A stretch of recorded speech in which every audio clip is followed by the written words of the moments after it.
Ciao a tutti, buonasera. Aspetto qualche secondo perché, sono arrivato un po' in anticipo rispetto a quello che avevo scritto alle 9. Ho iniziato un po' prima perché sono già pronto, ero già qui e mi son detto: "Allora perché no?" Allora do qualche minuto perché arrivi un po' chi magari non era proprio prontissimo a questa piccola anticipazione. Volevo cercare, innanzitutto se siete già lì fatemi un commento, ditemi se si sente l'audio, se si sente il video, ditemi un po' voi, datemi qualche commento, scrivetemelo nei commenti se tutto va, per il meglio, oppure se non vedete, se non sentite, se c'è qualcosa che non va, scrivetelo. Intanto io mi preparo un pochettino. Intanto buonasera a tutti. Mario Gelmini sei perfetto, grazie Mario. Mario Gelmini numero 1. Grazie a tutti. Allora bene, sono perfetto, sono molto contento. Do qualche minuto perché arrivi un po' di gente che magari non era pronta al fatto che ho anticipato la live, come ho già detto. È una live un po' rara, nel senso che col periodo estivo normalmente siamo tutti un po' più impegnati. Tutto okay. Ciao Federica. Ciao Grazia, tutto okay? Si vede e si sente bene. Sono molto contento. Molto, molto contento. Federica e Grazia, Silvia. Ciao a tutti. Allora, innanzitutto non so quanti di voi magari lo notano, ma lo dico perché ho provato una opzione che dà, YouTube Studio da poco tempo, che ho visto che dà da poco tempo, poi magari non è vero, è il fatto di dare l'accesso alla chat solo agli iscritti al canale. Non è un ban, non è niente di speciale, è solamente che vi dovete iscrivere per chattare. Se siete dietro a questo schermo, volete chattare, volete scrivere un messaggio, non vi funziona, vi iscrivete, dopo 5 minuti inizia a funzionare. Perché ho fatto questo? Beh, il perché è chiaro. Ciao Antonella. Perché innanzitutto perché vorrei farvi iscrivere, ehm, al canale per intercedere con me, per parlare con me direttamente, per fare domande, perché comunque io cerco di leggere le domande che fate, il più possibile. Non da meno è il fare un po' da filtro, per la chat, perché trovo intelligente che questo qui sia come un piccolo salotto, dove visto che non siamo tanti, siamo qui,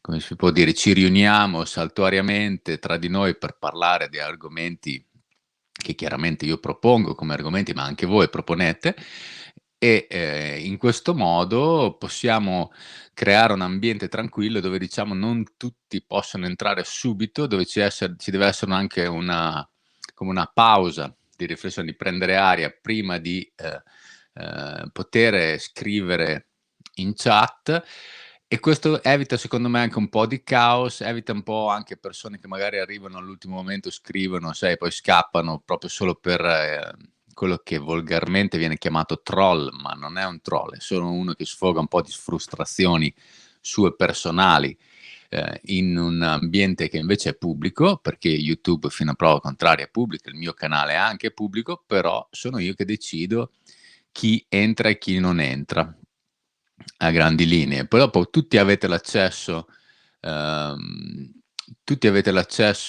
a, fare le domande, tutti potete iscrivervi, è gratuito, non spendete niente, vi iscrivete al canale, vi arrivano le notifiche quando escono i miei video, è tutto qua. Gesta, buonasera.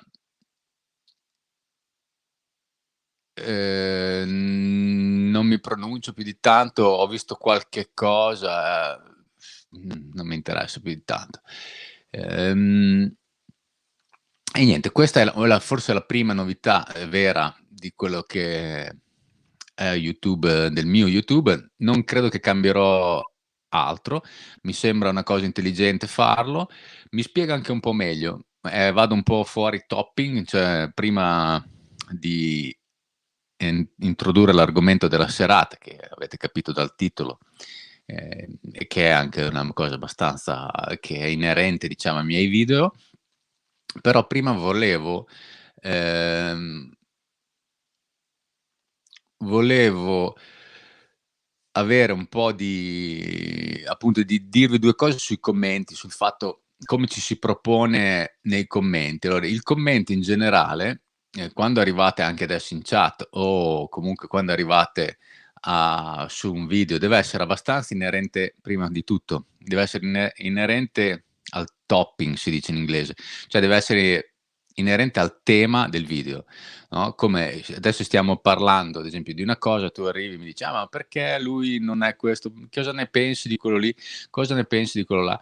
Non c'entra niente con quello che noi stiamo dicendo e quindi sostanzialmente non ha molto senso che io vada fuori tema per rispondere a te che, per carità, io rispetto la tua curiosità e rispetto può essere anche una domanda intelligente, se è fatta nel giusto contesto. Se non c'entra nulla col video, questo parlo anche per i miei video, non è ben accetta, te lo dico proprio tranquillamente, e a volte se è molto provocatoria, se è fatta anche in un modo un po' arrogante, se tu non arrivi, non saluti, non dici niente, fai solo la domanda così, magari mettendoti anche già quella tipologia di domanda un po' retorica che già ti dai le risposte da solo, io ti cancello il commento, ho tutto l'interesse per cancellarti il commento perché non mi interessa che si apra una discussione sotto a un video che parlo di mele e tu invece arrivi e mi parli di Greta Thunberg o di altre cose che non c'entrano nulla con le mele. E questo è quello che io faccio nei video, quindi se vi vedete sparire un commento, non capita quasi mai, però è capitato.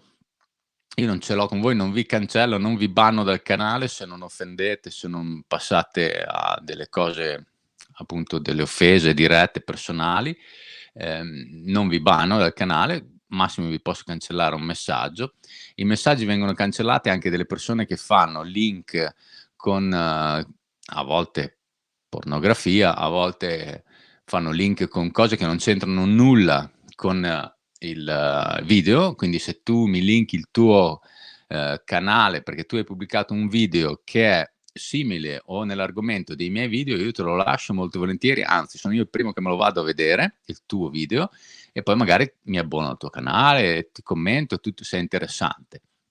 Se invece succede che tu commenti solo per fare dello spam, quello che si dice spam, cioè spammare dappertutto, vai sotto, io ti cancello e la seconda volta che ti becco ti blocco, perché non è corretto, non è così che funziona, c'è un'educazione, c'è un modo di porsi in tutti i social network, visto che io sono il primo che dice non è giusto avere le offese, non si fa così, non ci si pone così, sono tollerante però fino a un certo punto. E questa cosa qui deve essere un po', capita da tutti. Scusate che muovo qua, volevo mettermi un po' in piano, non ce la faccio. Esatto. Perché faccio questo discorso? Perché è una cosa che io ci tengo abbastanza alla educazione e al rispetto reciproco. Anche chiedere informazioni, private, finché siamo in una chat live come quella che adesso avete a destra del vostro schermo, della mia faccia, ci sta ma fino a un certo punto. Cioè andare nel privato non è mai una cosa intelligente, non è mai una cosa, ehm, simpatica perché tutti vedono le informazioni di tutti. Quindi già questo non si fa. In più, c'è lo stalking, è proprio una cosa punita per legge, cioè chiedere dove sei, l'indirizzo, la cosa va bene se lo limitate a un indirizzo mail e poi dopo continuate il vostro dialogo tra di voi per mail e di lì va tutto benissimo. Ma in privato, non in pubblico. Non fate io ho visto a volte c'è 2, 3 personaggi che li tengo d'occhio, anche se mi son simpatici, anche se, diciamo così, sono persone che lo fanno anche in totale buona fede, però non si dice: "Ah, ma quando vieni, quando passi di qua poi mi devi chiamare altrimenti", o perché tutte queste qui, sono situazioni paradossali in internet, non esiste. Io vengo da internet, uso internet che non c'era Google, che non c'era YouTube, che, c'era un'educazione, era uno dei motivi per cui anche era ben accetto il nickname. Infatti io continuo, nonostante che Google e YouTube non siano molto d'accordo, continuo a usare senza fissa dimora, perché è un nickname che a me piace e che, rispecchia una parte anche poetica di quello che è il mio personaggio, che non è lo stesso personaggio della vita reale, no, è un alter ego quello che uno si crea in Facebook. Purtroppo c'è gente che non riesce a uscire dall'alter ego neppure nel suo profilo personale, figuriamoci se poi quando commenta sotto YouTube riesce a distinguere che lui non è, quando noi siamo in rete il comportamento che abbiamo non è lo stesso che poi terremmo fuori, no, quelli che vengono chiamati leoni da tastiera. Dopo questo è un argomento che dopo svilupperò in una live, se vi interessa, in una live sola, ehm, solo per parlare di questa cosa qui, perché, ce n'è bisogno, è come un'educazione civica, cioè in rete ci deve essere un'educazione, così come ci deve essere il rispetto per uno che si chiama Pinco Pallino, e nello stesso tempo per, uno che ci mette il nome e cognome, è la stessa identica cosa. Tutti e 2 però devono avere rispetto l'uno dell'altro nello stesso identica maniera. Se ci manca di rispetto, io vi cancello. Alla volta dopo che, siccome siamo pochi, siete pochi che mi seguite, per fortuna, e siete pochi che scrivete sotto i commenti, vi conosco a memoria, non tutti, però se lo fai una volta bene, se lo fai 2 volte io ti banno e poi dopo non commenti più i miei video. Li puoi vedere ma non li commenti più. Perché, fai dello stalking, entri nel personale, ti infili nelle discussioni senza che nessuno ti abbia invitato, ed questo è come un piccolo salottino, no, lo dico per quelli che magari sono arrivati adesso. Io ho limitato l'entrata alla chat a partire da stasera solo agli iscritti del canale. Vi iscrivete, aspettate 5 minuti e potete commentare liberamente dopo come tutti. Quelli che sono già iscritti questa cosa non se ne saranno neanche accorti. Chi invece magari non è iscritto e l'ha provato a scrivere avrà detto: "Ah, non posso scrivere". Non puoi scrivere, ti iscrivi al canale e poi aspetti 5 minuti. Se vedo che la cosa non funziona, nel senso, se arriva sempre gente che commenta in maniera provocatoria e vengono a fare i troll, lo faccio a 10 giorni, così ti iscrivi, poi aspetti 10 giorni per scrivere al al canale, per scrivere sulla chat. Insomma, lo faccio solamente per proteggere un po' le persone che, vengono abitudinariamente nel mio canale, che quindi un po' mi conoscono e conoscono le linee guida, da quelle che magari non le conoscono. Son poche, non succede, per fortuna siete nel 99% dei casi, è tutto molto bello leggervi, però intanto c'è qualcuno che si infila dentro con dei discorsi un po' arroganti, c'è qualcuno che giudica, c'è qualcuno che spara anche sentenza al primo commento che entri, arrivi, vuoi dire tutto bene, sai tutto te, fai tutto te. Non è il modo di porsi, non è modo di porsi perché è un luogo pubblico, vi leggono tutti, stessa cosa come quelli che commentano e fanno 3, 4 commenti una dietro l'altro. C'è una ragione per cui voi potete fare un commento e potete fare il commento lungo quanto volete. Non ha nessun senso che voi fate 3 commenti, perché rubate spazio agli altri. Cioè tutti abbiamo gli stessi diritti, tutti abbiamo gli stessi spazi in rete. Chiunque di voi può commentare, chiunque di voi può essere letto da me, chiunque di voi può essere messo in evidenza, io vi posso mettere come primo della lista se il vostro commento è interessante, l'ho già fatto in altri video. A volte ci metto il mio per ragioni di quel che è quello che voglio dire deve essere un po' più importante, tra virgolette, più visto che i commenti dopo. Insomma, ci sono delle regole, che vanno rispettate per il quieto vivere, perché siamo in un ambiente pubblico, perché siamo tutti insieme in amicizia, ci scambiamo, le nostre idee, non siamo qui per gli attacchi personali, non siamo qui a giudicare chi uno è più rosso e più nero, se uno è di Roma, se uno di Foggia, se uno è di Bologna, se uno proprio per questo, lo ripeto, non invitare qualcuno, chiedere a qualcuno di dove sei, già non è corretto in rete. Questo è un comportamento che, è alla base Poi dopo che voi lo facciate e che dall'altra parte ci sia una persona che vi risponde bene, però deve finire lì, cioè non deve andare oltre. Se volete andare oltre vi scambiate la mail, ehm, e poi dal di lì continuate tutto quello che vi pare. Dopo privatamente potete fare quello che volete, io non sono qua a dirvelo, però pubblicamente c'è da rispettare qualche regoletta. Tutto qua, l'argomento chiuso e, possiamo partire con vi leggo perché vedo che siete arrivati in tanti. Giovanna, grazie mille, mi sono abbonato al tuo canale YouTube. Sei molto forte, interessante, mi piace il tuo stile molto tranquillo, come dici tu. Bello, bello, mi sono divertito a vedere anche perché, vivendo all'estero sono sempre interessato a chi vive all'estero come me, come si vive, come lui stesso si vive la vita all'estero. Pietro Muratore, buonasera. Secondo voi quali sono le qualità dello sviluppatore in questo periodo? Le qualità da sviluppare.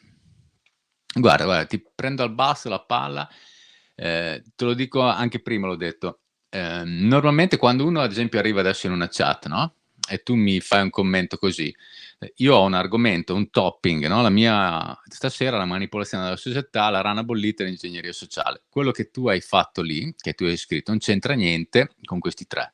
Quindi io in teoria non devo rispondere perché esco fuori dal tema. Chi è venuto su questo canale, sono la maggioranza, perché ha seguito quel titolo, non apprezza che io esca dal tema, che io parli di altro, che io o faccio, non so, una live al mese dove dico: "Rispondo alle vostre domande", e a quel punto si può spaziare di qualsiasi cosa. Però per seguire una linea, questa cosa qui non lo faccio.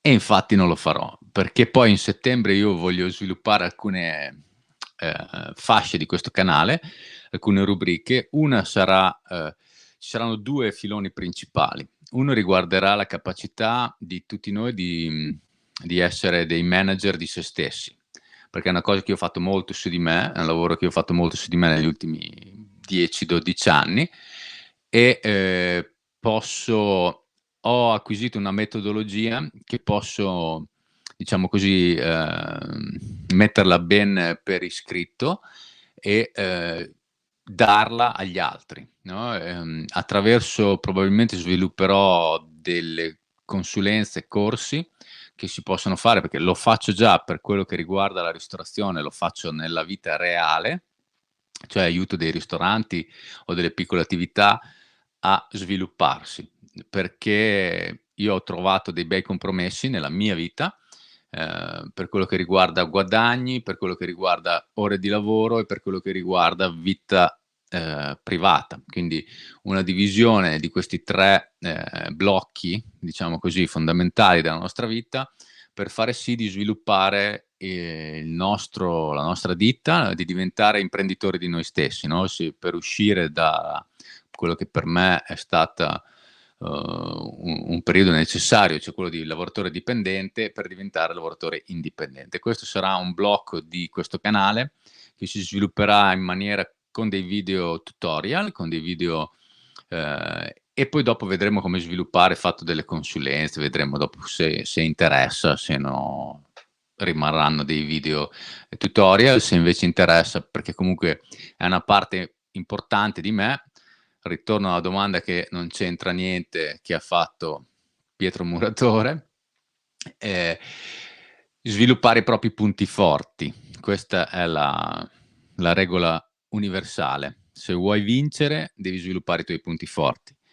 Io personalmente posso aiutare certe persone a trovare quali sono i vostri punti forte, a, metterli bene in evidenza e a prepararvi per arrivare al debutto, a quello che voi pensate, quello che voi volete, aiutarvi in molte fasi, poi dopo ne approfondirò molto questo discorso qui. E questo sarà un blocco fondamentale. Probabilmente l'altro blocco il blocco riguarderà la deprogrammazione, cioè invece fare sono 2 cose che vanno anche una prima dell'altra, nell'ordine in cui voi credete migliore, ed è quella appunto di sviluppare una metodologia per deprogrammarci, no, per fare quello che io ho già illustrato in tanti video e lo sto facendo da tempo perché per me rimane necessaria, cioè di uscire un po' dal sistema, no, di capire come questo sistema ci ha programmato per deprogrammarci, quindi fare quello che adesso si sta facendo con la società intera, cioè un reset, farlo con se stessi e approfittarne, ma approfittarne in una maniera estremamente costruttiva e vincente. Vincente non nel senso di sfida, non nel senso di competizione, ma nel senso di miglioramento della propria qualità di vita. E quindi queste 2 cose vanno molto insieme, molto più di quello che voi pensiate, e saranno 2 cose che svilupperò nella lunghezza a partire da settembre, probabilmente settembre o forse ottobre, per arrivare al periodo natalizio con una buona, diciamo, base su cui partire. Allora.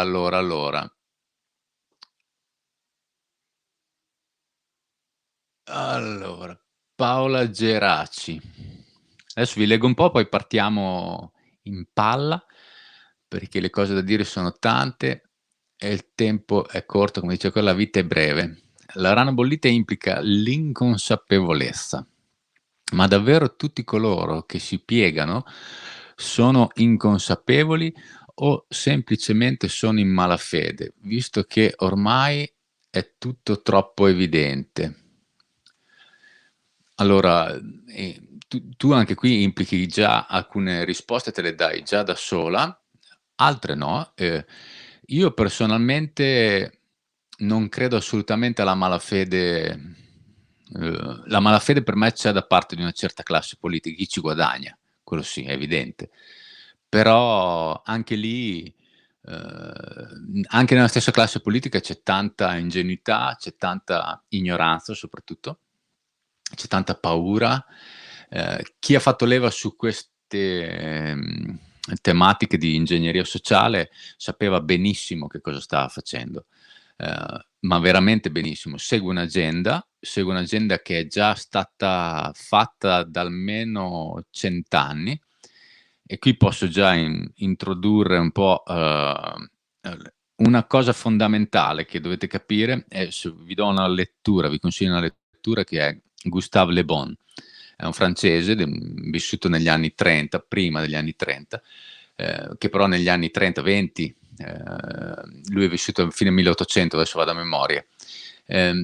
Lui è quello che si dice che abbia preso spunto Hitler, per il suo libro e per appunto il Terzo Reich. Praticamente uno dei suoi libri fondamentali di Le Bon era La psicologia della folla. Ti faccio alcuni esempi, no? Se noi prendessimo una persona singola, da sola, avrebbe un certo tipo di comportamento. Quando questa persona, la stessa, la metti in un gruppo numeroso, ehm, fa delle cose che non avrebbe mai fatto da sola. Cioè, da singola non si permetterebbe mai di fare certe cose. In gruppo sì. Perché? Perché in gruppo si annulla la singolarità e si annulla la responsabilità, no, la responsabilità ce l'ha la massa. Ehm, Ci sono alcune regole che sono conosciute a tutti e che quindi questo mi fa pensare, e vengo al tuo discorso, alla malafede di alcuni, soprattutto di certi organismi, sovranazionali, di certa gente che ha dettato queste agende, non da chi le ha eseguite. Le eseguite sono i burattini. Chi le ha dettate? Ad esempio, si sa che più è numerosa la folla, la massa, quindi più, c'è uniformità, più gente, aderisce a questo pensiero unico, più il pensiero è stupido, più perde di intelligenza, più perde di logica, perché non segue la logica, ma segue l'emozione. Infatti le masse sono governate mai con la logica, mai con l'intelligenza, ma con la pancia, con le emozioni, quindi paure, fobie. E le decisioni che prende la massa, a volte sono anche autodistruttive. Le decisioni che prende, la direzione in cui si muove è estremamente pericolosa, anche per la stessa massa. Ora io sto preparando un video proprio su questa cosa che è molto ricco, prendo spunto da questo libro che vi consiglio a tutti di leggere perché è spettacolare. Ehm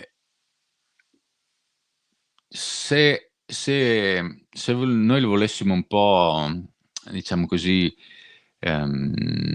metabolizzare, cioè se lo vogliamo digerire, possiamo anche tranquillamente guardarlo in maniera retrospettiva, cioè senza scomodare le bonne con la psicologia delle masse, veniamo ai giorni d'oggi. Vi faccio ad esempio un esperimento che, si chiama esperimento di Asch, ASCH. Se volete cercarlo, Wikipedia ve lo dice subito. Cercate esperimento di Asch. Io ve lo faccio vedere qui, non ho possibilità di condividere lo schermo, ve lo descrivo.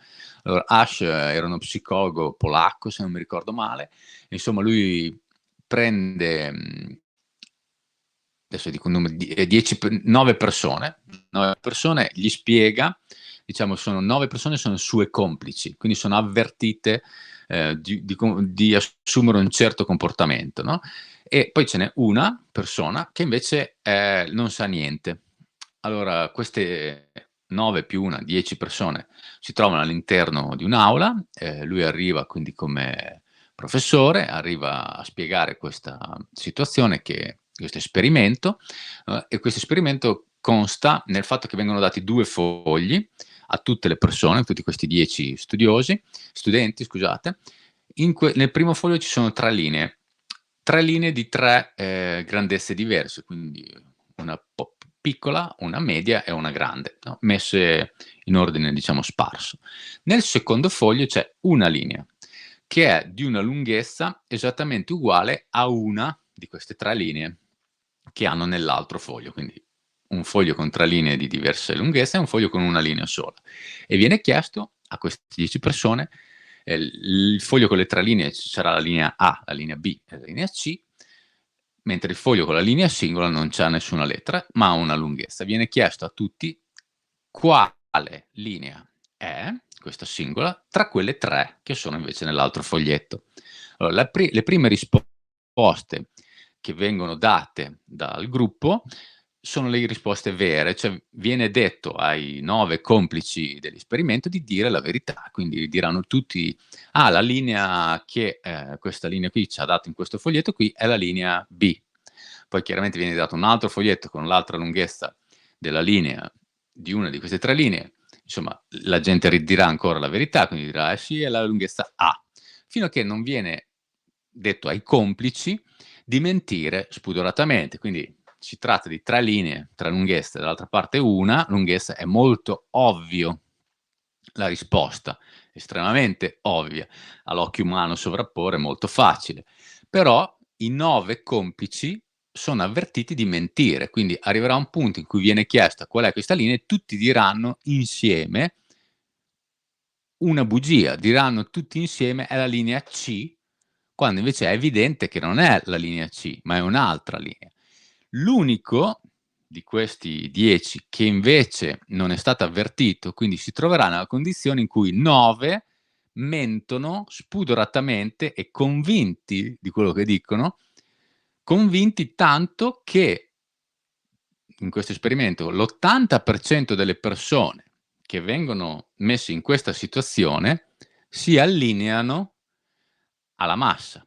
Cioè, anche di fronte a un'evidente bugia, un'evidente incongruenza, un'evidente balla, si allineano e dicono: "Ah, okay, è la C", quando invece non è la C, ma è la A. Non so se mi avete capito. Questo per testimoniare che di fronte alla massa, di fronte a un gruppo di persone anche la verità più evidente per una buona fetta della popolazione, quindi l'80% di questo esperimento, per questo 80% è sufficiente che gli altri dicano una cosa per allinearsi automaticamente anche di fronte a un'evidente incongruenza. Questo il periodo di oggi è esattamente questa tecnica. Nell'ultimo video che ho fatto, quello della mela, c'è un pezzo in cui dico che, queste mele si dice che vengono comprate a centinaia di milioni da tutti gli stati del mondo. Quindi sentiamo tutti i giorni, leggiamo tutti i giorni ovunque, milioni di persone che hanno mangiato questa mela. 50 milioni in Francia, 60 milioni in Germania, 70 milioni in Inghilterra, 40 milioni in Italia, 30 milioni di là, 20 milioni di qua. Questo è lo stesso identico meccanismo. Cioè vi raccontano tutti i giorni che milioni di persone hanno accettato questa tipologia di mela, se la sono mangiata, e quindi anche voi potete mangiarla tranquillamente. E anche voi, anche di fronte all'evidenza che questa mela è pericolosa, che questa mela fa male, che questa mela è marcia, che questa mela ha ucciso dell'altra gente, passa in seconda linea e in prima linea arriva il messaggio che passa è che ci sono milioni di persone che lo fanno e quindi dovete farla anche voi. E questa si chiama ingegneria sociale, cioè si sfrutta la psicologia della massa, del fatto che il gruppo è più potente, il gruppo è indistruttibile, il gruppo è quello che vince, semplicemente perché il gruppo ha ragione, perché è il gruppo. Ci sono un'infinità di questi esperimenti che poi dopo pubblicherò in un video alcuni perché sono davvero divertenti, che riguardano soprattutto appunto la facilità con cui si può manipolare, la massa attraverso delle tecniche che sono super collaudate. Le conoscono tutti, ma tutti, da chi fa pubblicità a chi ha un cinema, cioè da chiunque abbia letto qualche libro.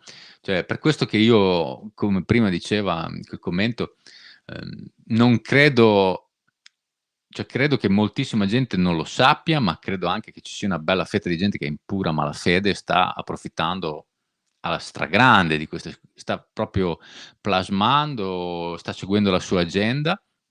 Infatti, se voi guardate un po', ehm, La rana bollita, perché ho fatto questo titolo? Perché, ehm, hanno alzato il gas, no, la rana è stata bollita lentamente appunto dai primi di febbraio, marzo del 2020, si è acceso il fuoco, prima si è data una bella sgasata del fuoco, si è acceso, si è dato un po' di temperatura, poi si è lasciata questa temperatura per un bel po', in alcuni casi addirittura la temperatura l'avevano abbassata un pochettino e poi dopo la scadenza dei 12 mesi, si è cominciato a alzarla molto più in fretta, perché è evidente il perché. Si è creata questa finestra di Overton, per le mele, perché tutto il progetto, tutta l'agenda era per la vendita delle mele. Per chi non lo sapesse, che mi segue e mi dice: "Ma cosa c'entra questo pazzo che sta dicendo per le mele?" Vi invito a guardarvi il mio video della mela, che è uscito, lunedì credo, martedì, così capite di di quello che sto parlando, anche perché voglio evitare che, diciamo, tutto questo sistema mi chiuda un po' di porte, perché certe parole non si possono più dire e almeno per un po' di tempo non si potranno dire. E appunto questa accelerazione che si è avuto dal 12° mese di scadenza, perché c'è un'agenda e c'è un'agenda che va rispettata in maniera molto fiscale. Io più di 8 mesi fa parlai del 30 giugno perché scadono certi contratti e infatti il 30 giugno è una data cruciale. In Francia hanno cavato tutte le, tra virgolette, "le restrizioni", non è vero tutte, ma una buona parte, le mascherine all'esterno, non solo in Francia, dopo di conseguenza, sono arrivate anche in altre nazioni. Il 1° luglio, cioè oggi, è il primo giorno di questa cialtronata non si può dire di che cosa, come lo posso chiamare, quello che voi potete prendere, potete avere per viaggiare. Per ritornare a viaggiare dovete avere questo bel codice. E appunto questa finestra di Overton è stata creata, ed è una finestra molto corta. Sanno che è una finestra molto corta. Perché dico sanno che è una finestra corta? Perché tutte le finestre di Overton hanno un tempo fisiologico corto, perché chi mangia questa mela si troverà in una condizione molto a breve, che si crede immortale, no, si crede Superman, quindi non rispetterà più le regole, non rispetterà più tutto questo, e per fare rimanere alta la tensione, probabilmente, come dicono in molti, a ottobre ci sarà un altro tentativo di continuare a questi singhiozzo, lockdown a singhiozzo. Non ci riusciranno perché non ci saranno più i numeri, nonostante i numeri se li inventino, ma non ci saranno più, per un insieme di ragioni che va al di là anche come si può dire, della medicina e della scienza fiction, perché questo si tratta. Non riusciranno più a modificare per un insieme di fattori che riguarda soprattutto i prezzi, nel senso che tutto questo sistema è stato messo in piedi per appunto creare un precedente. Questo precedente, se si oltrepassa una soglia, economicamente parlando, i rischi superano i benefici per tutti, soprattutto anche per chi crea la moneta, e quindi non c'è una ragione per continuare a immettere denaro così senza limiti, e quindi probabilmente chiudendo le porte sanno che questa finestra di Overton a settembre è finita, e finendo la finestra di Overton finirà di conseguenza la come si dice, tutto quello che è apparato economico, aiuti, quindi test gratuiti per tutti, no, non ci saranno più, e quindi le persone non esisteranno più, chi va in queste cifre incredibili di gente che si fa testare tutti i giorni. Tutto ciò andrà scemando, e quindi dal di lì probabilmente si chiude un po' questa finestra di Overton, che loro vorranno tenere aperta, in alcuni casi probabilmente con l'obbligo. Infatti il mio unico timore non è riguardo la mela, è che non raggiungano le percentuali che loro si sono prefissati nell'agenda, e quindi che loro si sono prefissati perché le hanno comperate queste mele, e le devono vendere, le devono fare mangiare, e quindi lì per me c'è un gradino che è da tutte e 2 le parti. Ci sarà un blocco di gente che si prenderà a forza le proprie libertà e se le prenderà inderogabilmente, quindi, e ci sarà un altro blocco di gente che invece ehm, si sottometterà a obblighi, non obblighi, strumentalizzazioni, e insomma probabilmente è un punto cruciale, settembre. Mi fermo un attimo perché è già 40 minuti che parlo, e vi leggo, perché se avete fatto un bel po' di commenti, e vi leggo volentieri, molto volentieri. Allora, aspettate un attimo che mi metto, ehm, bevo un po'.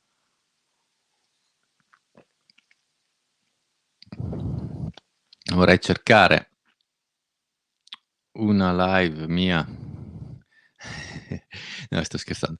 Volevo cercare di vedermi un po' più grande per leggere i commenti, perché leggerli nel piccolo di là non riesco. Spero di non interferire. Okay, ecco qua. Mamma mia, quanti siete. Allora.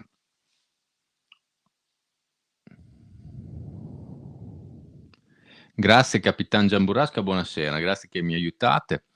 Allora, il nome che hai dato al canale mi è piaciuto perché io vivo in camper da 10 anni circa. Carlo Pasofore.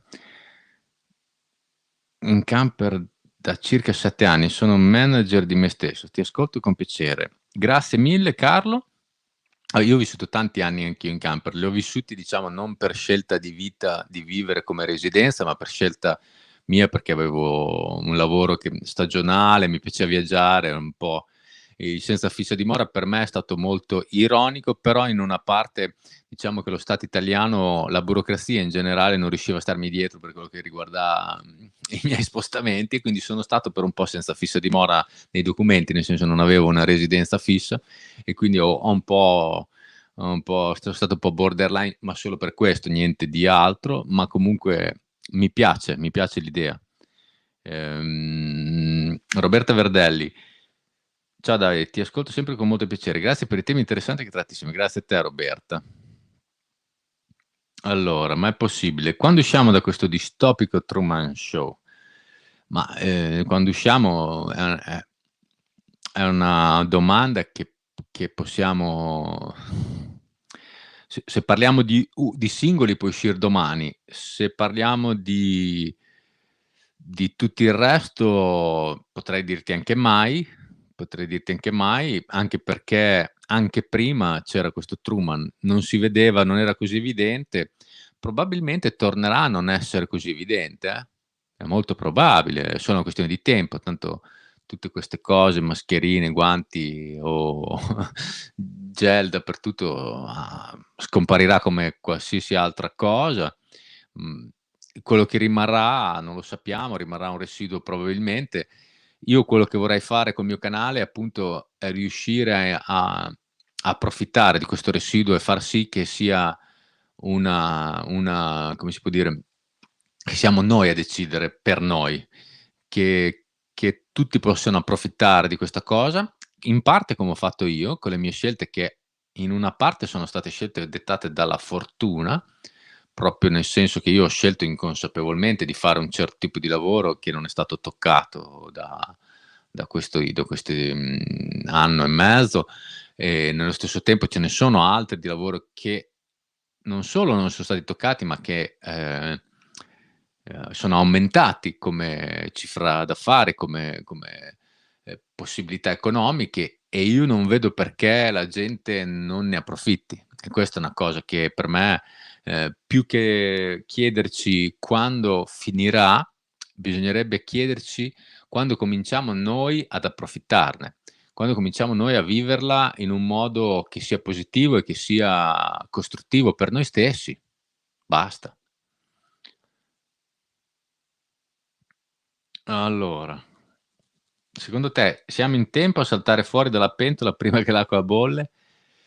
Ma guarda, io credo che tra le persone che siamo qui, tutti noi adesso, che io credo che un po' tutti abbiamo la capacità in gran parte siamo già usciti da questa nello stesso tempo come comunità, come esseri viventi siamo tutti dentro, no, siamo tutti dentro, e dobbiamo solo imparare a essere noi a abbassare la temperatura, essere noi a gestire la temperatura della rana.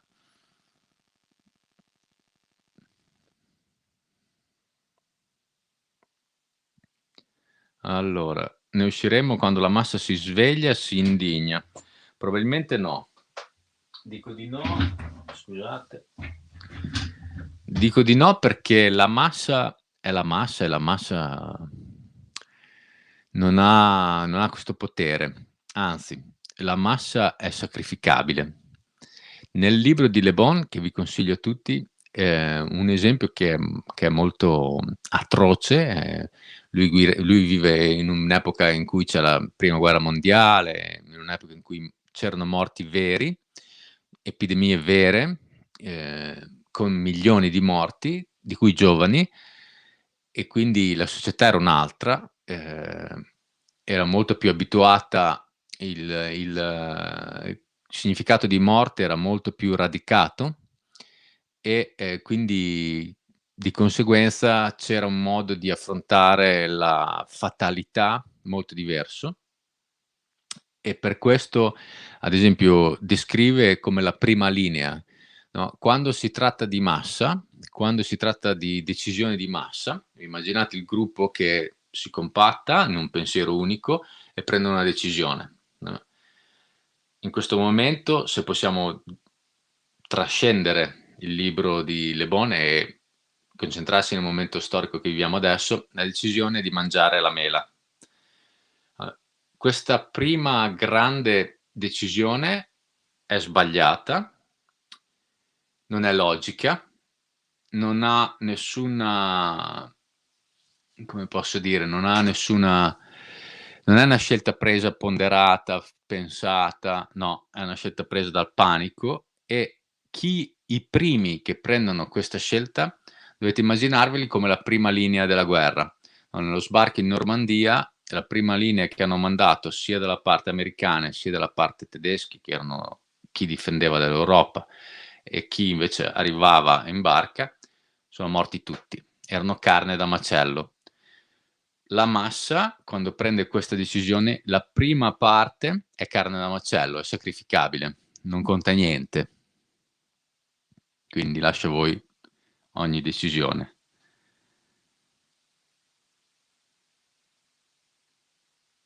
Grazie. La psicologia delle folle del 1895, Le Bon è morto nel 31. Esatto, esatto. Sì, lui fine 1800, ha scritto anche altri libri, e quella è da leggere se volete, se no, se no, no. Ciao, la ribelle della Golena. Buonasera.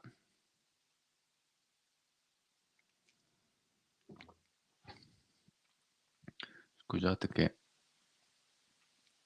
abbasso il volume qua. Le mele non piacciono. Mai nella massa sempre stata fuori dal coro, pecora nera. Io mi rendo conto che l'essere stata una cosiddetta pecora nera in passato adesso mi aiuta ad essere più obiettivo e non a ragionare con la massa. Guardate, si può già prendere come partito preso, già prendere come partenza, come punto di partenza proprio quello di non accostarsi alla massa. Perché, dobbiamo vederla da lontano e dobbiamo comunque, non lasciarsi assecondare, perché le decisioni che si prendono con la massa non sono mai logiche, sono totalmente dettate dallo stomaco, dalla paura, dalla fobia, da 1000 ragioni che non sono intelligenti. E più la massa è grande, quindi più, gente aderisce e più sono stupidi. Più le decisioni che prendono sono stupide. Ed è evidente, basta andare in giro per la strada, guardare quelli che sono mascherati da soli in macchina, quelli c'è della gente che è veramente di una stupidità che non ci sono parole, però non hanno la minima percezione di questo, perché nella loro testa, sono la maggioranza, no, sono la massa, fanno parte della massa, quindi non sono individui singoli, non si sentono individui singoli. In quel momento lì loro si sentono partecipi alla massa. Si sentono per questa cosa qui perché la massa commette le peggiori atroci violenze, no, perché gli eserciti sono fatti di plotoni di gente tutti insieme che si muove allo stesso modo, tutti insieme, sul campo di battaglia, che muoiono tutti insieme per una cosa stupidissima, perché sono una massa. In quel momento lì loro non sono persone singole. È proprio una delle ragioni per cui moltissima ingegneria sociale, come ad esempio anche quel meccanismo che viene chiamato l'infantilizzazione della società, viene usato apposta per, sradicare il concetto di persona singola e per radicare all'interno il concetto di gruppo, di appartenenza. I no mask, i no vax, i sì vax, i e tutto questa radicazione in un gruppo deve responsabilizzare la persona in tutti e 2 i casi. Perché se noi siamo individui singoli pensanti, ognuno di noi ha le proprie idee, come qui, siamo qui in una chat, non la pensiamo tutti uguale, no, non è che siamo allineati su tutto, assolutamente. Io per primo, non sono allineato con voi su tutto, ma si discute, si parla, si scambia di idea, qualcuno può essere più informato, qualcuno no. Qualcuno mi dice: "Guarda che lui è nato quell'anno lì, quel giorno lì", e bene, cioè è finita lì. Non c'è una u un senso di appartenenza a un gruppo che dobbiamo per forza, difendere fino alla morte perché, ci hanno detto che quel gruppo lì deve vincere. Non c'è nessuna ragione, mentre invece come ragionamento di massa è perfetto.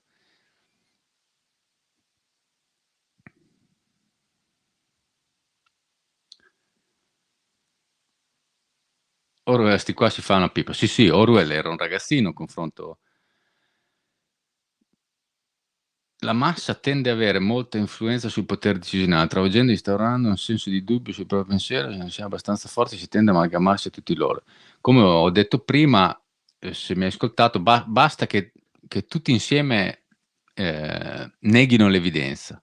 Perché quando ci si trova in un gruppo dove tutti ti accusano, tutti ti insultano, tutti ti mettono in una situazione in cui tutti hanno una maschera nella faccia, per stare in un determinato luogo, adesso la gente arriva e se la mette anche loro.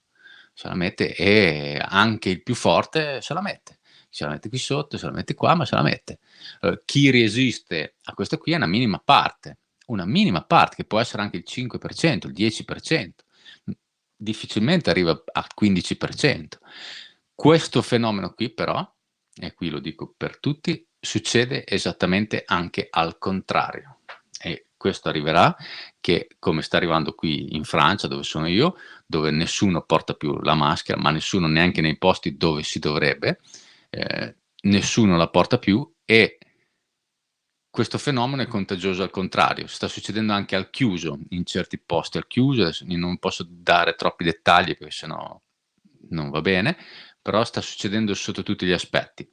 Vi dico una notizia, ad esempio la Svizzera ha cavato, l'obbligo anche all'interno delle scuole e quindi anche all'interno delle ditte e quindi praticamente stanno cavando dappertutto e questo sarà un fenomeno che succederà di qui a poco anche fuori dalla Svizzera, perché è una finestra di Overton al contrario. Cioè le finestre di Overton non ci sono solo nel male, ci sono anche nel bene e chiaramente, non sono tutte controllabili e succederà anche per l'altra parte.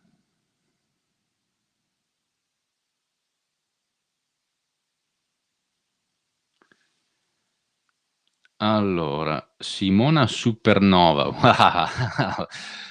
Le ho studiate da tanto, mi piacevano tantissimo le supernove. Ehm, buonasera, bellissime pecore nere. Io son sempre stata vista pecora nera e a pois multicolore. Guarda, c'ha di pecore nere qui mi sa che ce n'è un bel po'. Ci vuole un sangiovese. Valerio Zamboni, buonasera e viva il sangiovese. Grazie Giovanna. Davide, allora questa la leggiamo. Angela Scerbo: "Pensi che utilizzeranno anche catastrofi naturali indotte tipo terremoti, se ritengono necessario? Io sto arrivando strani eventi climatici ed altro. Io sto osservando, scusa, strani eventi climatici ed altro." Allora, la guerra climatologica esiste, sono molti brevetti depositati, guerra climatica esiste. Sul fatto che ci riescano io ho molti dubbi. Il sistema terra è molto più complesso di quello che, vorrebbero che fosse. Prendono delle legnate quotidianamente, nel senso che sono i fallimenti su questi argomenti qui sono incredibili. Ehm, lo stesso succede a livello di astronomia. Faccio un esempio su una cosa che io sono ancora più ferrato, nel senso che, si dice andremo di qua, andremo di là, andremo di là, quando non ci si avvicina neanche tecnologicamente. Non c'è nessuna possibilità, perché non c'è la tecnologia e la stessa cosa succede a livello climatico. Si vorrebbe fare la guerra del clima, ma non c'è la tecnologia e siamo lontani anni luce da avere una tecnologia del genere. La cosa che probabilmente può succedere è che, come quella che è successa per questa cosa che abbiamo visto adesso, è che non fanno nulla per evitarlo. Questo è quello che succede.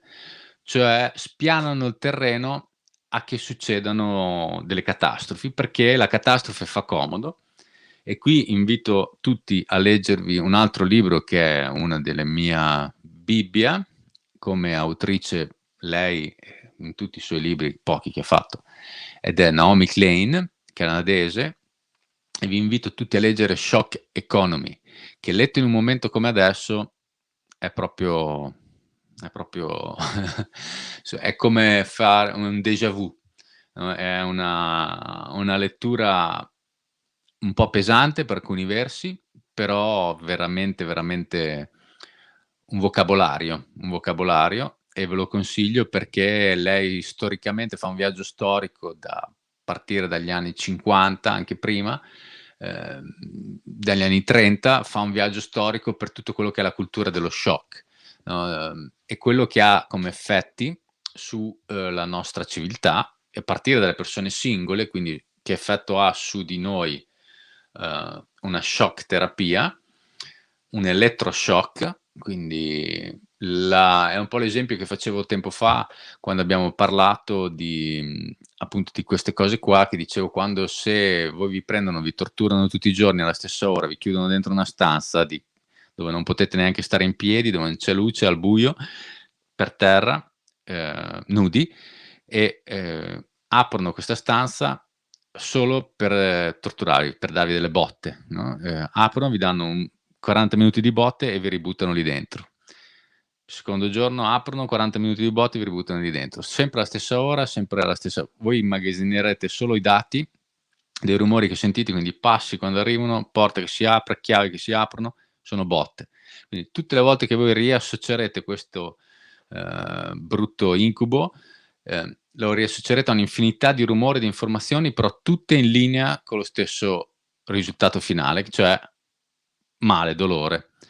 Se dopo un mese che fanno così smettono, cioè nel senso aprono la porta, vi prendono, vi mettono su una sedia e vi dicono: "Allora o ti picchio, ti torturiamo, oppure tu mi dici o mi dai", e voi dite o date tutto quello che avete. Siete disposti a vendere qualsiasi cosa per non essere torturati.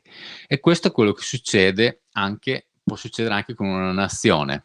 Se vi tengono 2 mesi in casa, chiusi, segregati in casa, a non uscire, a non poter andar fuori per farvi una passeggiata, a non poter andare a chiudere le vie, chiudere questo e fare quell'altro, quando aprono quella porticina voi siete disposti a tutto pur di avere questa libertà.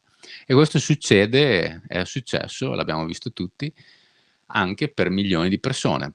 Poi nel mezzo ci sono persone, una piccola percentuale, che non si piega, così come ci sono persone che, quando messe davanti all'esperimento di Asch, dicono: "No, quella linea lì non è quella linea che voi 9 dite, no, è quell'altra". C'è una gente così, è una piccola parte, un 10%, un 15%, che non si piega alla massa, quindi e quel 10-15% lì fa la differenza, perché quel 10-15% lì è quello che ha le idee e quel 10-15% lì è quello che si stabilisce il suo futuro, si fa, imprenditore di se stesso quando si tratta di fare una ditta, si sviluppa il suo la sua persona e la sua attività in funzione di quello che è, dei suoi punti forte, delle sue cose.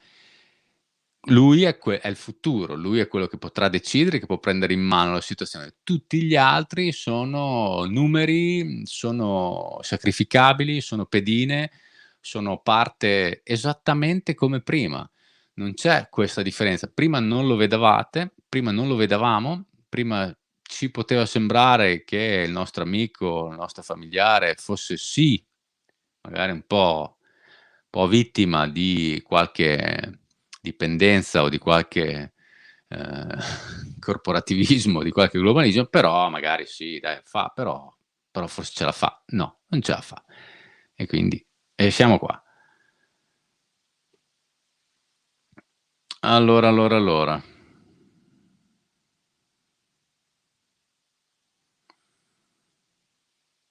Allora, per caso avevi già comunicato che lavoro svolgi? Lavoro nella ristorazione.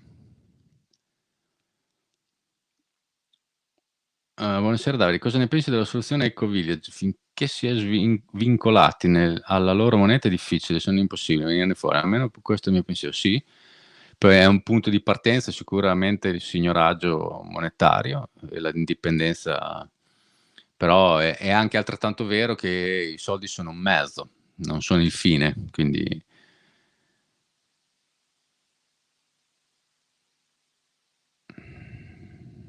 la massa è prepotente. Finisco di leggere e poi ritorniamo la massa è prepotente, è difficile ragionare con chi sente e vuole ragionare. Cioè, la massa non è prepotenza, la massa è potere, è affidare il potere decisionale agli altri, deresponsabilizzare le persone non si sente più essere umano, ma è in grado di fare qualsiasi porcata, qualsiasi violenza, qualsiasi cosa, perché lo fa il gruppo.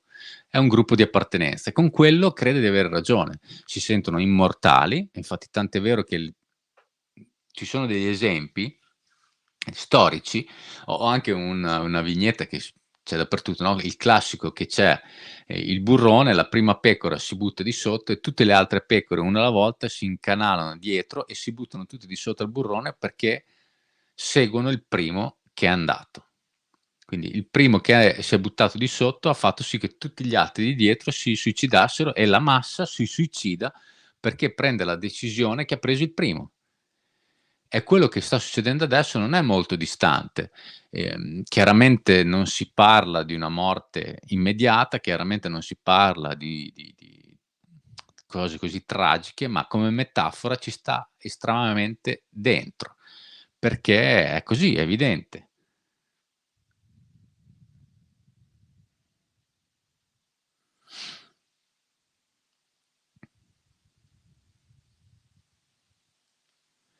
Buonasera, Marina Quinci.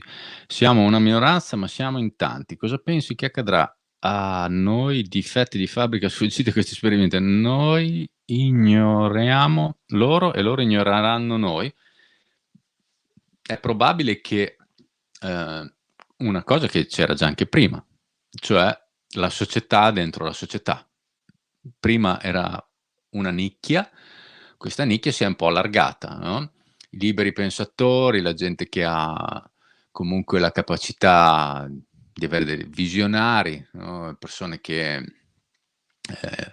vogliono uscire da questo sistema, siamo sempre di più. Siamo sempre di più e quindi facciamo più massa critica e quindi la direzione in cui si sta muovendo l'intero pianeta è questo, consumare vicino. Questa crisi è l'esempio che ha fatto sì che dobbiamo consumare vicino, dobbiamo avere un contadino che ci porta da mangiare, perché se il supermarket chiude come facciamo a sopravvivere? Se, se non arriva più l'acqua potabile, dove andiamo a prendere l'acqua potabile? Se non c'è l'elettricità, come facciamo a costruirci le cose, a mangiare, a scaldare l'acqua? No, tutte queste cose qui sono domande che probabilmente non ci siamo mai fatti fino a poco tempo fa. Almeno molti di noi non si sono mai fatti fino a poco tempo fa. E infatti una cosa che a me piacerebbe fare con questi corsi che farò, che vorrei fare, spero di avere il tempo di fare dei corsi di deprogrammazione, partono anche da queste basi qui. Cioè la capacità di essere consapevoli che certi tipi di servizi che ci vengono dati con ci vengono dati di primo acchito come se fossero i nostri, ci vengono dati quasi come se fossero gratuiti, come se fossero a disposizione di tutti, poi lentamente diventano sempre più cari e sempre meno accessibili. Questa è la globalizzazione e quindi per uscire da questa globalizzazione dobbiamo per forza passare dal fatto di ridistribuire le ricchezze dal basso. Questa crisi è un esempio lampante per me che si va in 2 direzioni opposte. Ci sarà una parte di gente che non ha consapevolezza di questo, che continuerà a testa bassa a tenere in piedi il cadavere del capitalismo, standoci dietro, muovendo questo manichino come proprio il cadavere, come un cadavere, già morto e stramorto, e questa gente sarà anche gente normale, che noi il nostro vicino di casa, il nostro parente, il nostro cugino, nostra sorella, nostro zio, sarà lui a tenerli in piedi, e poi ci sarà dall'altra parte invece della gente che acquisterà sempre più consapevolezza, che sarà pronta a qualsiasi tipologia di passaggio, e che io nel mio piccolo mi piacerebbe aiutare facendo appunto della deprogrammazione di gruppo, cioè delle tecniche per uscire da questa, come si può dire, questa bolla di fantasia dove si pensa che tutto è dovuto, che la globalizzazione sia un bene, che far arrivare un ombrello dalla Cina ci aiuti a proteggerci dalla pioggia. Invece voglio imparare a vivere senza l'ombrello cinese e senza aver paura della pioggia, perché la pioggia non c'è nessuna ragione per cui debba mettermi un ombrello sulla testa. Questo per dirlo, è una metafora, ma deve far capire che ci sono è tutto qua dentro, siamo stati programmati per adempiere, per entrare dentro questa matrix che non è la nostra vita, è una vita che ci è stata data, costruita attorno, in funzione di creare delle dipendenze. Queste dipendenze sono su uno spettro di cose che va dalle più basilari fino alle più effimere, alle più stupide. Ehm, Partendo dalle più stupide si può arrivare alle più basilari, ma si deve fare un percorso di deprogrammarci, cioè ritornare indietro passo a passo, capirle tutte, analizzarle tutte una per una e uscirne con un sistema nuovo, e uscirne soprattutto più forti. Dobbiamo uscirne forti noi e dobbiamo uscirne ricchi.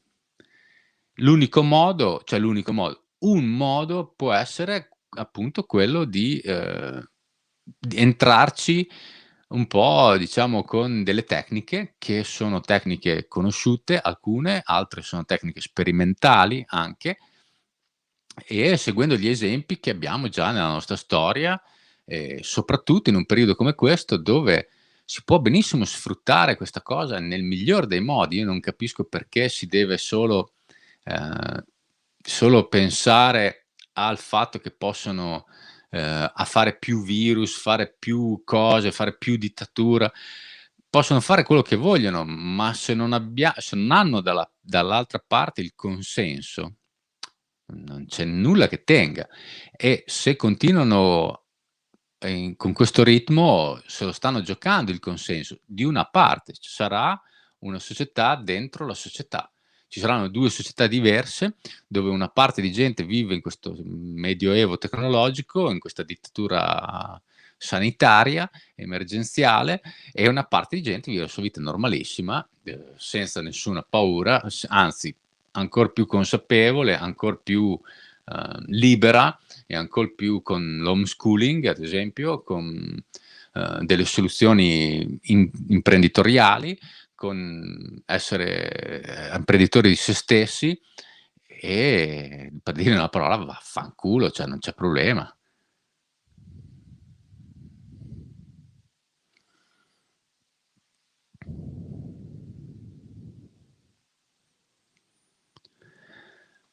Guarda Marina, per me non è neanche questione di locazione, non è questione di dove sei.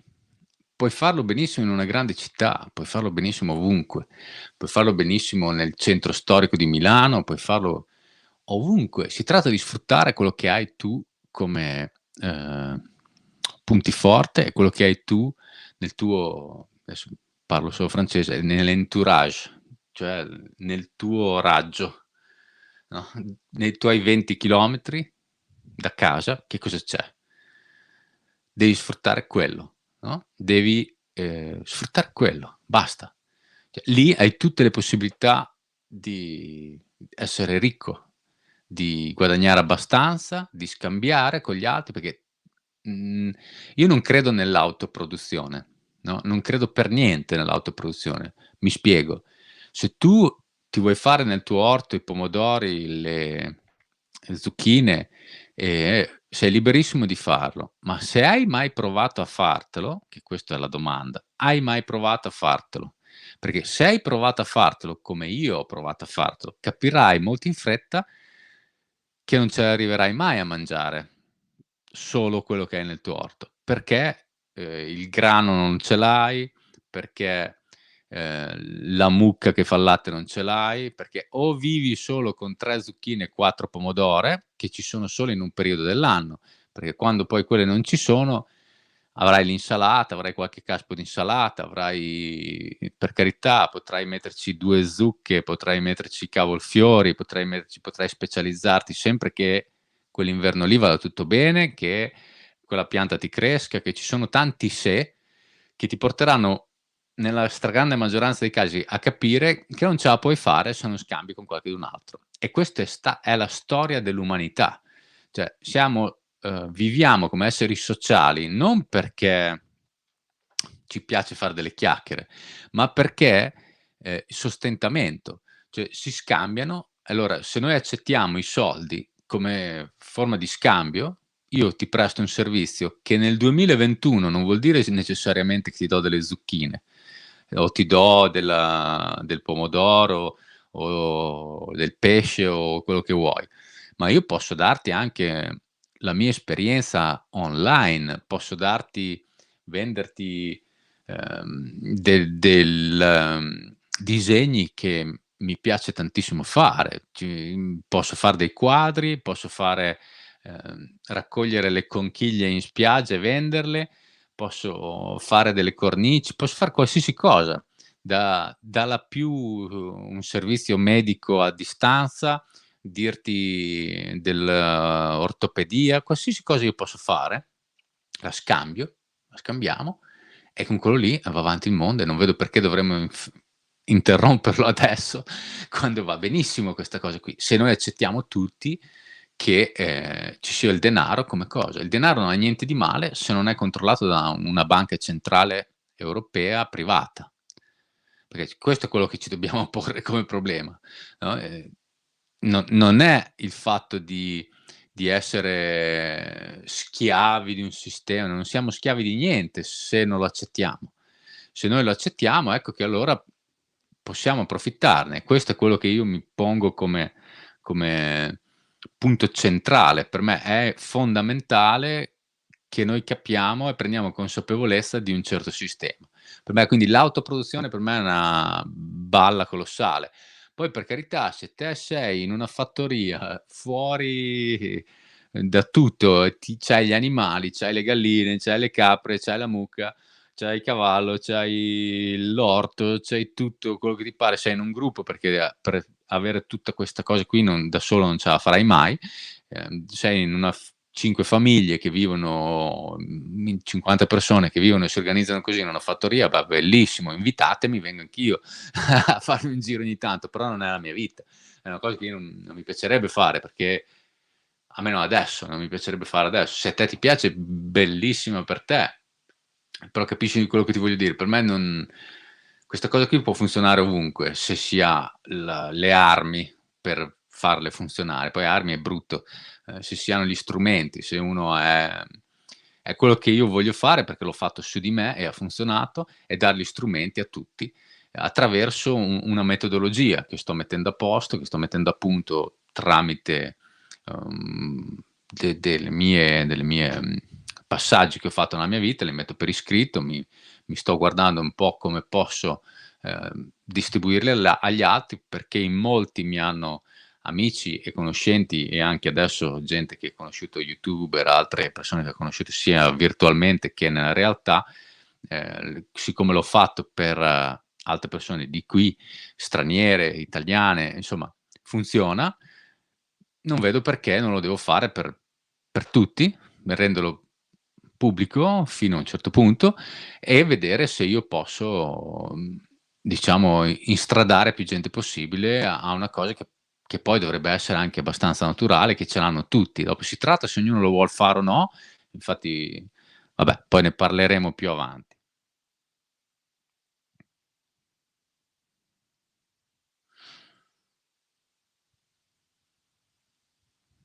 Pioggia d'estate. Ciao, buonasera. Antonella Maniero, bellissima la frase che hai detto. Ad esempio, nei miei libri c'è la mia libertà. Nei miei libri io ho avuto un periodo della mia vita che erano i miei amici.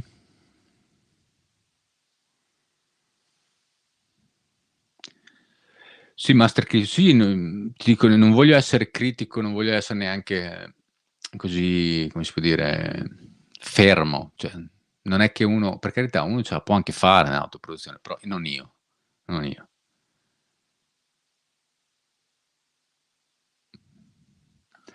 Ciao Bruna, anch'io ci ho provato anch'io con l'orto, ce l'ho, però.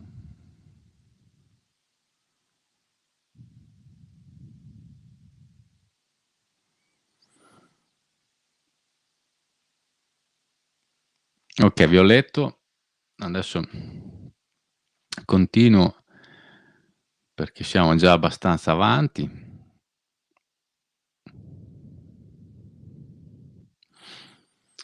Ad esempio, diciamo, un discorso che ho visto anche adesso nei commenti, il fatto che se dovremmo ritornare indietro a 40 anni fa, no? Come se la soluzione fosse quella.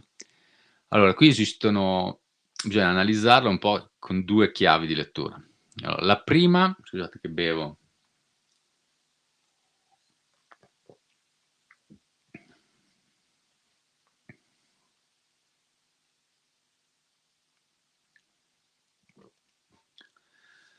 Vengo al discorso. Sono due chiavi di lettura, no? Che possono aiutarci a capire se... allora, siamo abituati a ragionare in maniera lineare.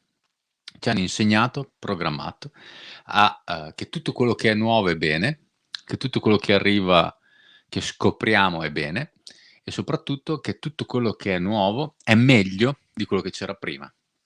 Quindi le macchine moderne, l'ultimo modello di auto è meglio di quella che c'era, l'ultimo modello di caldaia è meglio di quello che c'era, l'ultimo modello di sedia è meglio di quello che c'era, l'ultimo materiale che esce è meglio, l'ultimo telefonino che esce è meglio, è tutto meglio di quello che c'era prima. E questa sostanzialmente è una programmazione, cioè non ha nulla di vero, è qualcosa che viene insegnato alla massa, è qualcosa che è seguire la massa ed è qualcosa che non è né logico né intelligente. Infatti, più gente lo fa, più è stupido quello che si fa. Più gente segue questa falsa credenza e più è idiota. E infatti la testimonianza ci arriva che le cose più dannose sono quelle che sono state scoperte di recente. Quello che ha distrutto, dico il buco dell'ozono, ma per dirne potrei dirne altre 100.000, la plastica negli oceani, l'inquinamento del CO2, i danni che vengono fatti con la terapia genica, il fumare, le sigarette, tutte queste nuove cose sono molto peggio di quello che c'era prima. Si viveva anche più a lungo in quello che c'era prima. Ci sono più studi che dimostrano che la vita media era più alta in passato che adesso. Ehm, In parte può essere vero un discorso che alcune cose nuove possono essere senza dubbio meglio di altre, ma non è una regola fissa. Con ciò, è altrettanto vero che se ritornassimo indietro a 40 anni fa sarebbe tutto bene, tutto meglio? È un'altra balla. Perché? Perché, quello che c'è adesso, cioè la, tecnologia, la digitalizzazione, non ha niente di cattivo. È un mezzo, non deve diventare il fine e soprattutto è un mezzo che deve essere sfruttato per un certo fine. Allora, se per digitalizzazione mi permette di prendere un appuntamento dal dentista veloce, in una maniera che io devo telefonare a una segretaria, devo star lì delle ore per pensare o andare in un posto fisico per prendere un appuntamento, quando lo posso far da casa mia in un telefonino in 1 minuto, è una cosa buona. Se invece questa digitalizzazione diventa per tutti i servizi che mi dà lo Stato e che mi dava lo Stato, quindi che io pago, diventano tutti digitali, e questo non è più un bene, perché, non solo si perdono i posti di lavoro, ma io, come io cittadino, devo fare il lavoro che prima lo facevano gli altri pagati coi soldi delle mie tasse. Allora, se io devo sì prendermi l'appuntamento dal medico, ma mi devo fare la dichiarazione delle tasse, mi devo fare la, dichiarazione dei redditi, appunto, devo farmi la, autocertificazione, mi devo autodenunciare, devo pagare il bollo della macchina, devo tutto da solo, da casa. Io passo la mia vita a fare queste cose quando prima c'era una persona fisica in un ufficio che le faceva per me, pagata coi miei soldi. Allora, dopo lì ci son 2 questioni. La prima è: se io continuo a pagare coi miei soldi, dove vanno i miei soldi se non pagate più, queste persone? Come può funzionare questa cosa? E nello stesso tempo io divento, è il sogno capitalista che, tutto sia deresponsabilizzato, che lo Stato non abbia nessuna più responsabilità e quindi neanche le corporazioni parastatali e private non hanno più nessuna responsabilità, è tutto in mano al cittadino. Quindi dopo di lì c'è il salto che arriveranno che dicono: "Te mangi troppi zuccheri, non va bene, l'assicurazione non risponde perché te l'abbiamo già detto da 1 anno che devi finire, devi mangiare meno zuccheri, devi muoverti di più. Quella patologia lì non te la copre più l'assicurazione sanitaria perché te l'abbiamo già detto". E qui stiamo arrivando a questi punti qui con questa buffonata che sta succedendo nell'ultimo anno e mezzo, che ti dicono: "Ah, ma te se non hai mangiato la mela non va bene, se ti ammali non ti paghiamo le cure", no, quando quelli che vengono curati perché hanno mangiato la mela, invece nessuno si pone il problema. Ehm, insomma questa cosa qui, ad esempio, è una programmazione della società che ha questo doppio, effetto. Scientificamente sarebbe quello che viene chiamato una retroazione, cioè un meccanismo uguale e contrario con degli effetti totalmente, indesiderati, no, dopo c'è la retroazione positiva e la retroazione negativa. Se, uno va in una direzione o uno in un'altra, molto spesso non ci è dato saperlo e, contrariamente a quello che si pensa, che magari tutto sia previsto e tutto sia prevedibile, no, non è assolutamente così.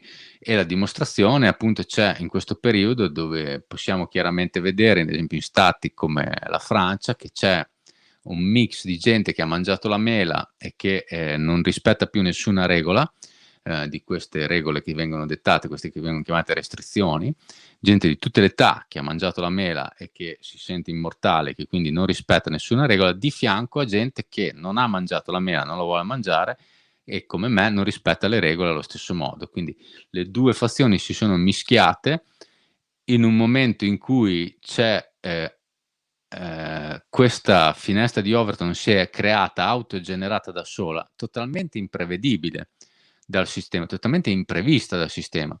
L'hanno non previsto, l'hanno sfruttata, cercata di sfruttare a loro politicamente a loro, infatti hanno tolto le restrizioni, come abbiamo visto in molti stati, l'hanno tolte ehm,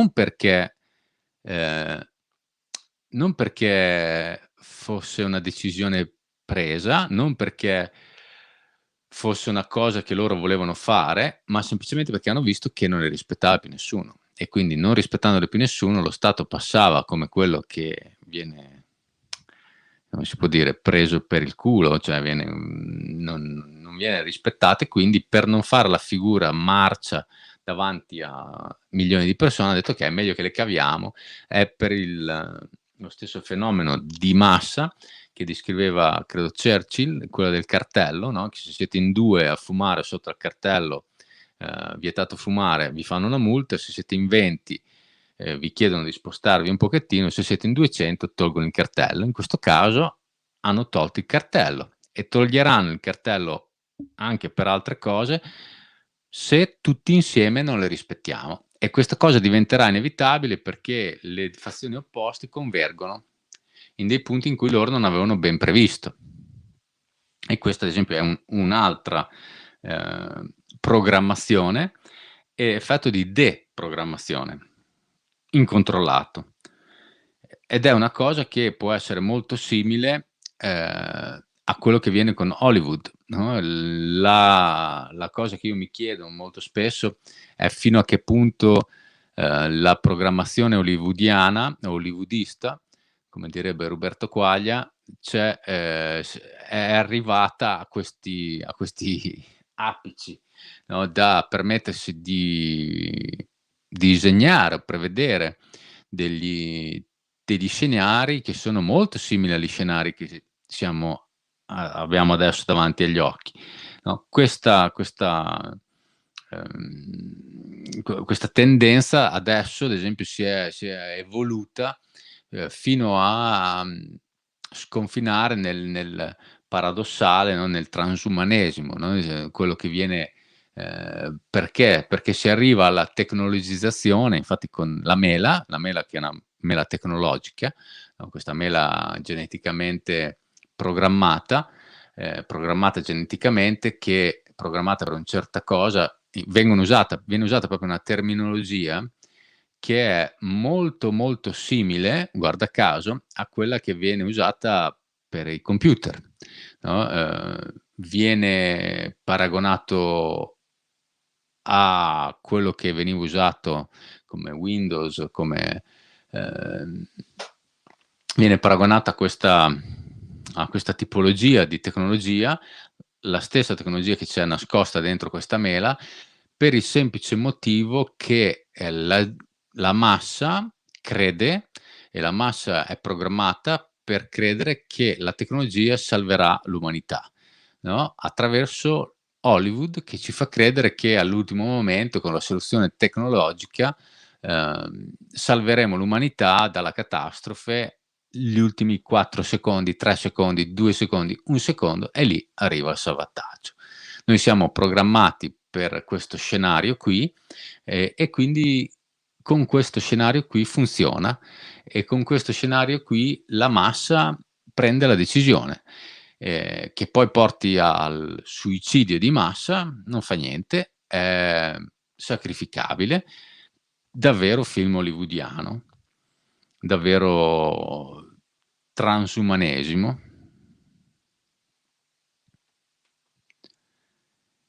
Quali sono queste conseguenze non ci viene mai detto, ehm, ma funziona, e quindi sembra essere la soluzione a tutti i problemi. Adesso vi leggo per l'ultimo quarto d'ora. Ci salutiamo, che dopo vado perché è già 1 ora e mezza che io sono qua a parlare, voi siete tanti, vi ringrazio. Allora.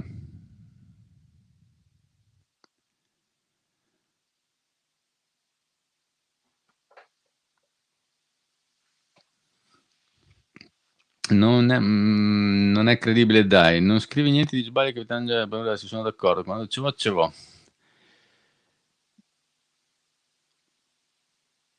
In Italia continuiamo a portare le mascherine all'aperto come prima, e andranno via anche quelle. Le dipendenze di internet, molti sono rifugiati in un profilo.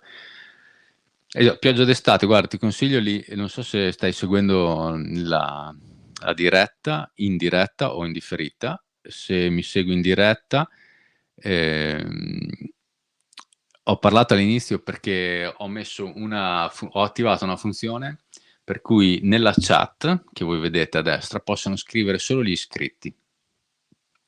L'ho attivata non tanto perché voglio che vi iscriviate al canale, ma tanto l'ho attivata più perché, voglio gestire un po' la chat un po' di più, volevo un po' tutelare chi fa parte di questa chat, e nello stesso tempo volevo anche, appunto, ripeto questo discorso che ho fatto all'inizio, che, mi sembra giusto un po' istruire un po' il comportamento che si ha in chat in generale, nei commenti in generale, facendo anche magari qualche video che farò, forse una live se vi interessa, proprio sul tema di come ci si deve comportare in rete. Non che io mi metta als cattedra, anzi probabilmente inviterò della gente più ferrata di me per parlarne, però siccome ho un'esperienza lunghissima in rete, perché vengo dal di lì, in parte, cioè, mi è sempre piaciuto internet, mi ha appassionato, e quindi ci sono nato un po' insieme. Ero in rete che non c'era Google e non c'era YouTube, proprio gli esordi, e quindi un po' ho vissuto tutta questa evoluzione che c'è stata nel comportamento della gente in rete, e all'inizio diciamo che, c'era, diciamo, ci fosse che c'è ancora un'educazione, no, e questa educazione per me va un po', ripresa e un po' istruita, perché molte persone che si avvicinano adesso, giovani o anche anziani, che si avvicinano però adesso, perché chiaramente adesso la tecnologia fa sì che noi ce l'abbiamo a portata di mano ovunque, quindi cose che 20 anni fa era impensabile o 15 anni fa era proprio impensabile. Adesso ce l'abbiamo ovunque internet, in un possiamo fare un commento su un video da qualsiasi apparecchio, in qualsiasi posto ci troviamo, e questo fa sì che, anche perché è normale, perché comunque siamo frustrati, abbiamo la testa da un'altra parte, magari ci scrivono 2 cose senza pensarci, e vedo che per me è un po' giusto incanalare un po' il discorso in, diciamo, a avere un po' più di educazione, un po' più di linee guida, e questa è una cosa che mi interessava. Allora, qual è lo scopo della mela? Fare un sacco di soldi. Fare un sacco di soldi e nello stesso tempo, come ingegneria sociale, quello di capire a che punto si è pronti a sacrificare se stessi per difendere il capitalismo e il globalismo, a che punto è il livello di obbedienza, a che punto è la capacità di influire nella gestione delle masse e dei media. Son tanti le chiavi di lettura. Ciao Master Chris. Grazie. Laura, non ottima idea che hai avuto, non so di quale parli, però grazie. E Alessandra, oggi sul libro già annunciato nuovi lockdown mirati. Guarda, sinceramente io escludo lockdown a livello nazionale, non ci saranno più. La minaccia ci sarà sempre per i prossimi anni, tutto perché la gente mangi la mela. Non è la gira non pensare alla giraffa, Filippo, non pensare alla giraffa. Guarda, non credo perché quello che loro vogliono adesso non è il richiudere tutto, ma è, far sì che la gente si convinca sempre di più a mangiare la mela. Se arrivassimo a una soglia critica, dove non arriverà la soglia critica, spingeranno probabilmente anche con l'obbligo, per magari faranno come ha fatto l'Italia, partendo da una fascia di persone per arrivare a tutta la popolazione. Ci sarà sicuramente una divisione netta tra chi no e chi sì, che c'è già adesso.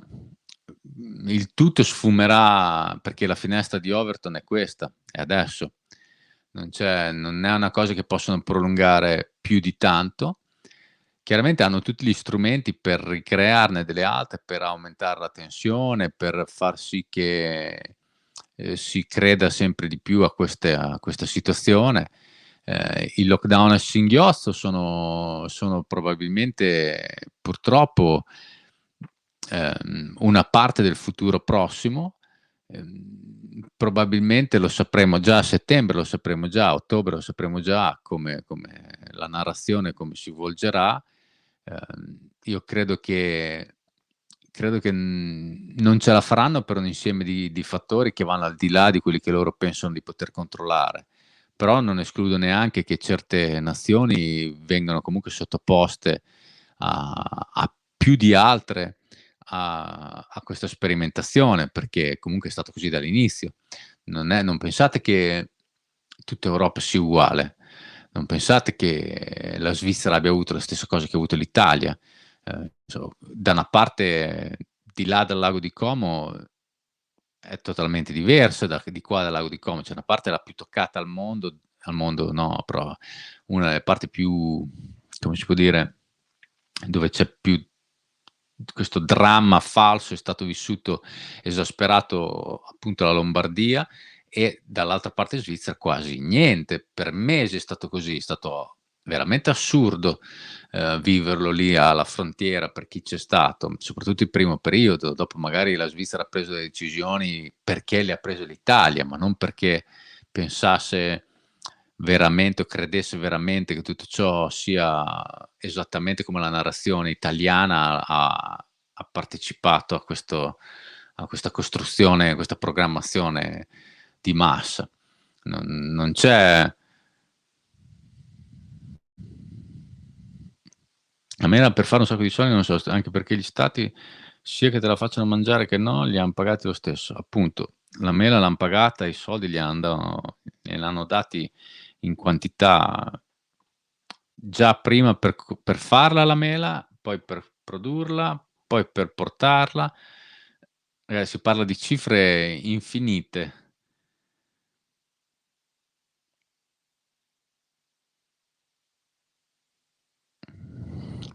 Esattamente, il comportamento, che si assume in rete è molto simile a quello della massa, no, ci si permette di dire delle cose in rete perché si depersonifica, si crede invincibile, ci si crede che non vedendo, no, nell'anonimato, no, l'anonimato della massa è la stessa cosa, no, quando si agisce nella massa si pensa che nessuno ti veda nel mezzo, perché, quando ci sono i poliziotti, che disperdono la gente, vogliono mettere il numero dietro, no, molta gente dice: "Ci deve essere qualcosa per rendere riconoscibili", perché così si responsabilizza il singolo. Perché non può essere che te, quando sei mischiato lì nel mezzo, non hai nessuna responsabilità per gli atti che fai. È una roba impensabile. È lo stesso principio del bullismo di gruppo, del vandalismo di gruppo, perché sei in 10 allo stadio, puoi picchiare, una persona solamente perché ha una bandiera diversa dalla tua. No, o in 100 allo stadio possono, ehm, insultare chiunque, cose che invece presi singolarmente sono delle pecore, mentre, messi dentro a un certo tipo di ambiente si diventano dei leoni. E questo è il fenomeno della massa. Infatti perché poi lo stadio ha questo effetto, devastante sulla cultura e sul quoziente intellettivo. Più è seguito, più c'è gente e più son stupidi. Ehm, Vi ripeto, leggetevi Le Bon, Gustave Le Bon è strepitoso come lui riesce a discernere tutti gli aspetti e come vi riesce a semplificare dei concetti che io non riesco, così difficili, ma in maniera così semplice e così evidente. Non ci vuole niente.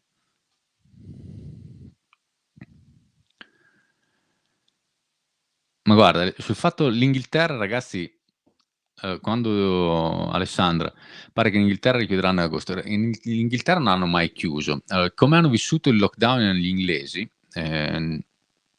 poi l'Inghilterra è una cosa e la Gran Bretagna bisognerebbe sapere di che cosa parli, perché la Scozia, il Galles, ognuno si è comportato in maniera diversa e, per certe cose, ad esempio, loro non hanno l'obbligo delle mascherine, là non c'è mai stato.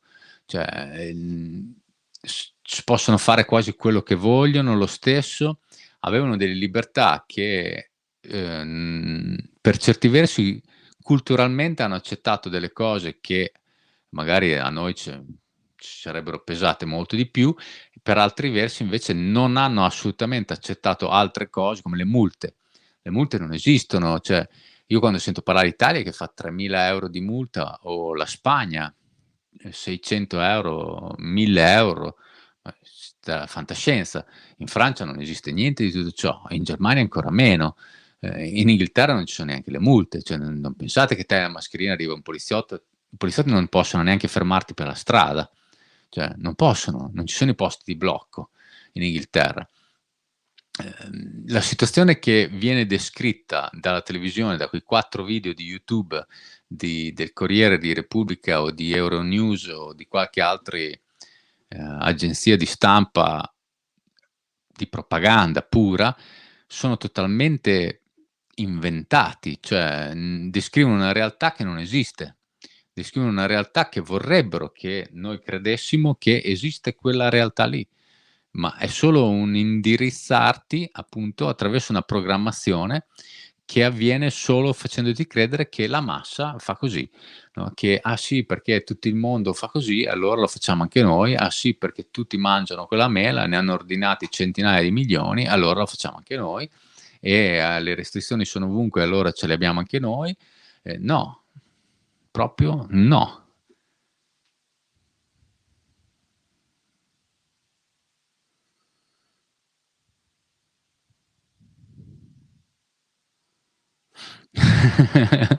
Grazie Giovanna. Sì, ma è proprio, io ho anche amici che vivono in Inghilterra, ma io vivo all'estero.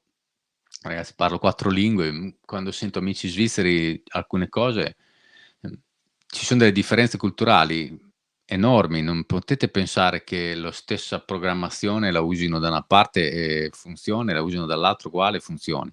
Quello che è stato fatto alla Spagna e l'Italia è stato fatto alla Spagna e l'Italia. Anche la stessa Spagna non ha avuto le stesse cose che ha avuto l'Italia, perché l'Italia è l'Italia, la Spagna è la Spagna, la Francia è la Francia. Poi meglio o peggio non sono qui a dire né uno né l'altro, ma non è uguale, non funzionerà mai uguale. Faccio un esempio: allora, in Italia la narrazione è che gli ospedali non ce la fanno, no, allora chiudiamo tutto perché non ci sono i posti in rianimazione, no, questa è una narrazione che, ha funzionato in Italia e funziona ancora. Questa narrazione qui all'estero funziona solo, fino alla Spagna. Già in Francia già puzza tanto, perché il francese non è tanto propenso a farsi dire che il proprio sistema sanitario non va bene, perché dire che non ci sono i letti vuol dire ammettere che il sistema sanitario è ridicolo, da terzo mondo e che quindi non ci sono i letti e quindi dovete stare in casa, no, allora se questo discorso qui lo fate a uno svizzero, lo svizzero prende su da casa, parte e va in comune dal sindaco e gli dice: "Dove cazzo metti i miei soldi che io pago per l'assicurazione sanitaria se non ci sono i letti?" Questa cosa qui in Svizzera e in Germania non esiste, non esiste e io ho i miei dubbi anche sull'Inghilterra, che non esiste. Uhm, quindi quel tipo di narrazione lì non funziona, ha degli effetti contrari. Quindi che dopo si debbano inventare altre cose, si inventino altre cose, okay. Che si arrivi a una soluzione finale similare, può darsi, ma non è la stessa. Fidatevi, non è la stessa.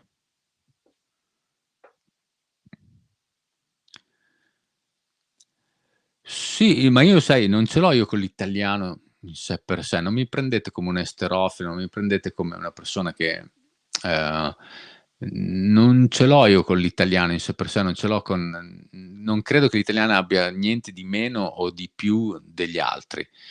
Dopo si tratta di decisioni politiche, si tratta di un governo, si tratta di essere, stati governati per decine d'anni dai fascisti e quindi di essere abituati a eseguire degli ordini, o no? Ci son dei popoli che non sono abituati a eseguire degli ordini perché non hanno avuto 30 anni di fascismo o 25 anni di Berlusconi. Non ce li hanno avuti e quindi non glielo fai capire in quella maniera lì. Devi fare leva su altre cose. Che il risultato non cambi, ho qualche dubbio. Il risultato cambia, anche di poco, ma cambia. E non è la stessa cosa. Lo svizzero non ha mai avuto il lockdown. Lo svizzero non ha mai firmato un'autocertificazione per uscir di casa. Lo svizzero non glielo fai fare perché non è nella sua mentalità. Che poi dopo lo svizzero sia rimasto in casa per sua scelta, okay, ma lo ha fatto per sua scelta e lo ha fatto quelli più a rischio, ma se volevano farsi il giro dietro casa non hanno chiuso le vie verdi o i laghi, i parchi come han fatto in Francia, che han chiuso le spiagge. Non lo fai in un altro stato. Ehm Ognuno ha avuto il suo lato negativo, ognuno ha avuto le suo cioè son quelli che l'hanno accettato in maniera di più, ci son quelli che l'hanno accettato di meno, ci son quelli che hanno, fatto le multe da 1000 €, ci son quelli che ne han fatte da 100, perché non è la stessa cosa.